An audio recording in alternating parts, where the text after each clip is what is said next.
নমস্কার বন্ধুরা, কেমন আছো তোমরা সবাই? আশা করি তোমরা সবাই খুব ভালো আছো। আমিও কিন্তু খুব ভালো আছি। তো চলে এলাম আবারও একটা নতুন ভিডিও নিয়ে আমার চ্যানেল স্বপ্নের সংসার ব্লগে তোমাদের সবাইকে স্বাগত।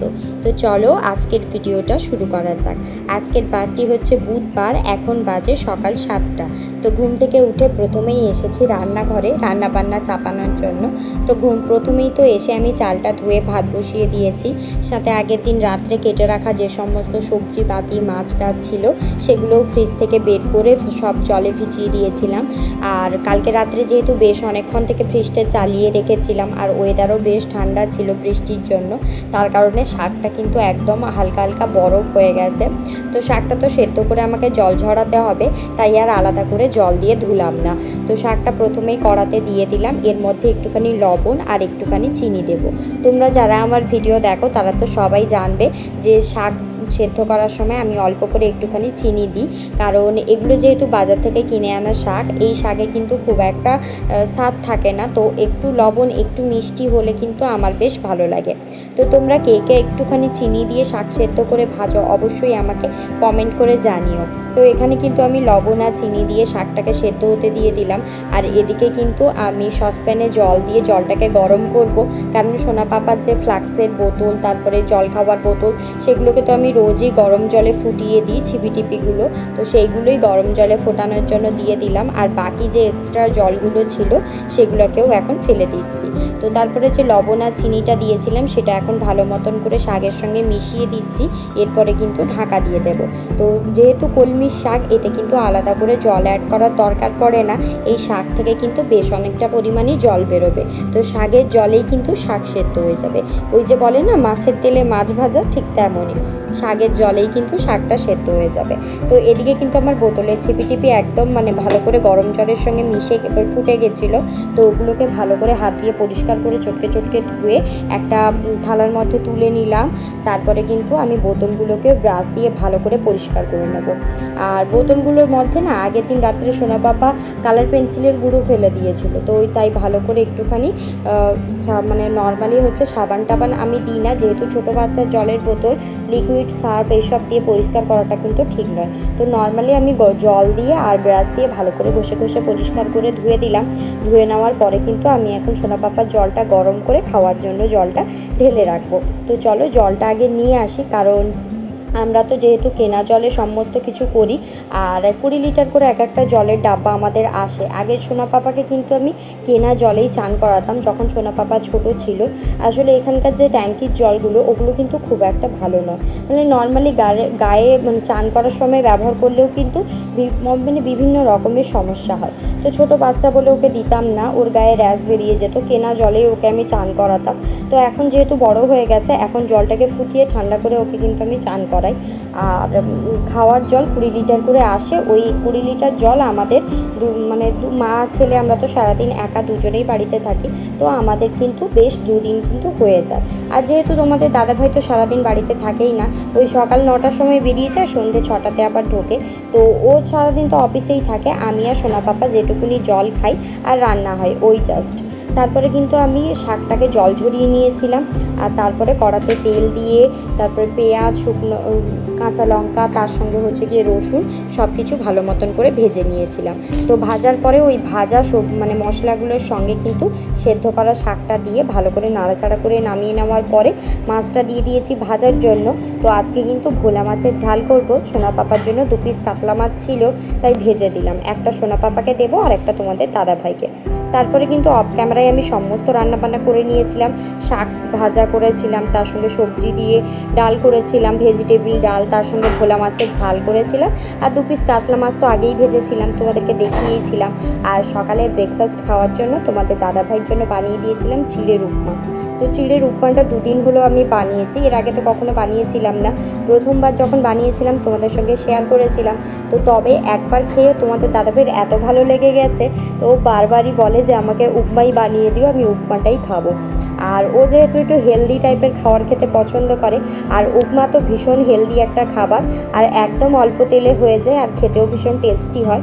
তো ও কিন্তু আমাকে ওটাই বানিয়ে দিতে বলে, আর আমি কিন্তু ওর জন্য ওটাই এখন প্রায় বানিয়ে দিই।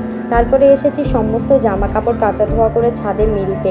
তো আমি কিন্তু আজকে কাচা ধোয়া করিনি, তোমাদের দাদাভাই কেচে ধুয়ে রেখে দিয়ে গেছিলো ঘরের মধ্যে। যেহেতু এখন প্রায় সময় বৃষ্টি চলে আসছে, তো সকাল থেকে আর ছাদে মিলতে আসিনি।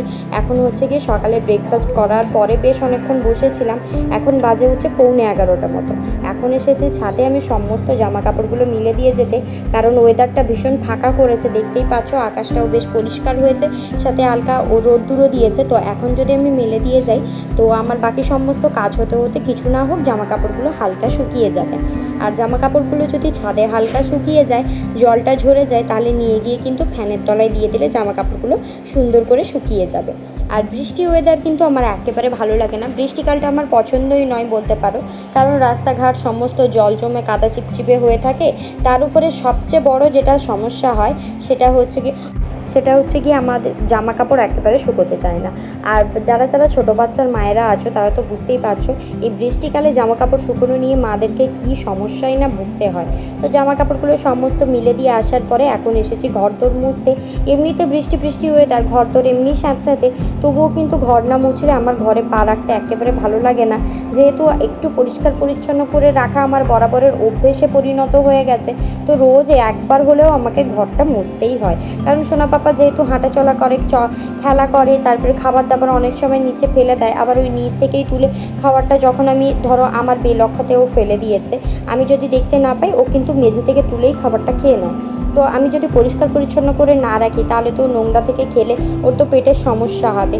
আর এমনিও আমার সোনা পাপা কিন্তু একটু সেনসিটিভ টাইপের, মানে ওকে যদি একটু লক্ষ্য নজরে না রাখা হয় তাহলেই কিন্তু পেটের গণ্ডগোল স্টার্ট হয়ে যায়।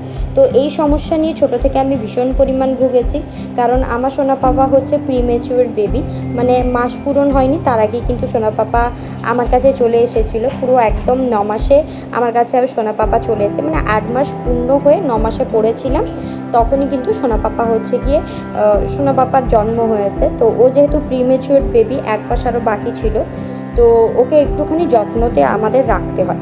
বাকি অন্য সমস্ত সব কিছুই ঠিকঠাক আছে, তোমরা তো দেখতেই পাও ভিডিওতে কেমন পাকা পাকা কথা বলে, আর খেলাধুলো সব কিছুই ঠিক আছে। নর্মালি হচ্ছে পেটের সমস্যা, মানে উল্টোপাল্টা এটা ওটা দেওয়া যায় না, ওকে যেটা খাওয়ানো হয় পরিষ্কার পরিচ্ছন্ন করে আর একটু রয়ে বসে দেখে শুনে খাওয়াতে হয়, নাহলেই কিন্তু পেটের সমস্যা ভীষণ শুরু হয়ে যায়। তো তার জন্য ওকে কিন্তু আমাকে ভীষণ হচ্ছে গিয়ে তুলে তুলে রাখতে হয়। ছোট থেকেই কিন্তু ওর প্রতি আমার একটু যত্নটা কিন্তু একটু বেশি নিতে হয়, কারণ আমি যেহেতু ওকে অনেক ছোট থেকেই নিয়ে বাইরে একাই আছি, তো ওর সম্পূর্ণ যত্নটা আমাকেই রাখতে হয়েছে। তো আমাকে কিন্তু হাতে ধরে কেউ শিখিয়ে দেয়নি এই জিনিসগুলো না। সোনা পাপা হওয়ার পরে আমার মধ্যে একাই চলে এসেছে যে কিভাবে বাচ্চার যত্ন করতে হবে, কোনটাই আমার বাচ্চার ভালো খারাপ সব কিছুই আমি ধীরে ধীরে শিখে গেছিলাম। তারপরে চান টান করে আমার মহাদেবকে সুন্দর করে সাজিয়ে দিয়েছি ফুল দিয়ে, কেমন লাগছে অবশ্যই জানিও। আর এখানে কিন্তু হনুমানজির একটা ফটো আমি নতুন অ্যাড করেছি, সেটাও কেমন লাগছে অবশ্যই কমেন্ট করিয়ে জানিও। তারপরে এখন সন্ধেবেলা খাওয়া দাওয়া করে তো দুপুরে ঘুমিয়ে পড়েছিলাম, সন্ধেবেলা এখন বাজে 6:30। তো এখন এসছি আমি সন্ধে দিতে, আজকে একটুখানি ধুনোও ধরিয়েছি। আজকে বলে নয়, প্রায় দিনই কিন্তু আমি ধুনো ধরিয়ে থাকি, কারণ ঘরের মধ্যে ধূপ ধুনোর গন্ধ না আমার খুব ভালো লাগে, মানে একটা পজিটিভ ফিলনেস আসে। তো ঘরের মধ্যে ধূপ ধুনো দিতে তো আমার ভীষণ ভালো লাগে। আর আজকে কিন্তু ধুনোর মধ্যে আমি একটা কর্পূর আর সঙ্গে একটা লবঙ্গও অ্যাড করেছি, যার জন্য গন্ধটা আরও বেশি সুন্দর হচ্ছে। আর যেহেতু ফ্যান চলছে তার জন্য কিন্তু ধুনোর ধোঁয়াটা একটু বেশিই হচ্ছে।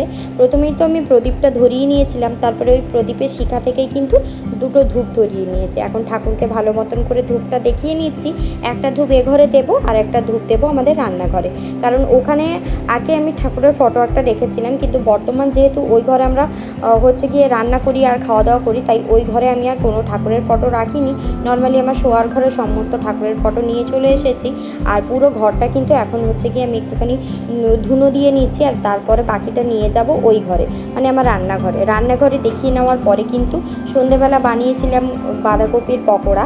তো এই পকোড়াটা খেতে কিন্তু আমার ভীষণ ভালো লাগে, তোমাদের দাদাভাইও খেয়েছে, খাবো না করছিল, তারপরে কিন্তু ও খেয়েছে। তো বাঁধাকপির পকোড়া খাওয়ার পরে সোনা পাপার বেশ কয়েকটা ফল শেষ হয়ে গেছিলো, তোমাদের দাদাভাই নিয়ে এসেছিলো। এখানে ছিল আপেল, পেয়ারা, বেদানা, কলা, সমস্ত কিছুই ছিল। তো সব কিছু ভালো মতন করে ঝুড়িতে গুছিয়ে নেওয়ার পরে আর সাথে নিয়ে এসেছিলো কিন্তু চিকেন। যেহেতু বৃষ্টি ওয়েদার, এই ওয়েদারে কিন্তু চিকেন খেতে ভালোই লাগে। আর তোমাদের দাদাভাইয়ের হাতে চিকেনের ঝোল কিন্তু আমার ভীষণ প্রিয়। আর সাথে আমার চা খাওয়ার জন্য একটা রুটি নিয়ে এসেছিলো, বড় একটা রুটির প্যাকেট। তো এই প্যাকেটটা শেষ করতে আমার 3 দিন সময় লেগে যাবে, কারণ ভীষণ বড়। আর রাত্রের ডিনারে হয়েছিল পাতলা পাতলা মুরগির মাংসের ঝোল আলু দিয়ে, আর সাথে গরম গরম ভাত। আর তার সঙ্গে আমি একটা স্যালাড বানিয়েছিলাম, মানে লেবু, পেঁয়াজ আর লঙ্কা দিয়ে মাখিয়ে একটা স্যালাড বানিয়েছিলাম। এই স্যালাডটা কিন্তু আমার মা বানাতেন, আমার কিন্তু ভীষণ টেস্টি লাগে, তাই আজকে আমিও বানিয়ে ফেললাম। তারপরে হচ্ছে গিয়ে মাংসের ঝোল দিয়ে একটু পেঁয়াজ দিয়ে মাখিয়ে ভাতটা হচ্ছে এখন খেয়ে নেব। তো চলো ভাতটা খেয়ে নিয়ে, আর তোমরা কে কী দিয়ে ভাত খেলে অবশ্যই কমেন্ট করিয়ে জানিও। আর আজকের ভিডিওটা এখানেই শেষ করছি, কেমন লাগলো অবশ্যই জানিও। যদি ভালো লাগে একটা লাইক আর সাবস্ক্রাইব করে আমার পাশে থাকতে।